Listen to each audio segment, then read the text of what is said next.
Hello guys, તો હું અત્યારે આવી ગયો છું મારે વાડાની અંદર. તો તમે જોઈ શકો છો કે મારે 3 ગાયો છે. એક આરી, એક આરી ને પેલી ઊભી ને પાછળ ને મારા પપ્પા ભેંસો દોવા આવી ગયા છે. ભેંસોને ગાયો દોવા આવી રહ્યા છે. તમે જોઈ શકો છો ને છોકરા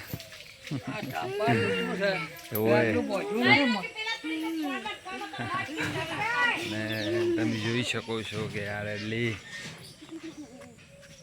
ડાયરી તો તમે લોકો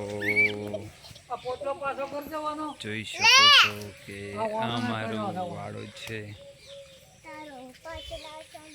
3 ગાયો છે અને તમને બતાવી દઉં કે મારા મમ્મી છે, ભેંસોને ખોણ લાવી છે અને ખાસ એક વસ્તુ બતાવી રહ્યો છું તમને. દૂધી ખાવી છે કોઈને મોકલાવું મારા વાલા. તો કેટલી બધી આવી છે, દૂધી આવી છે. જય માતાજી.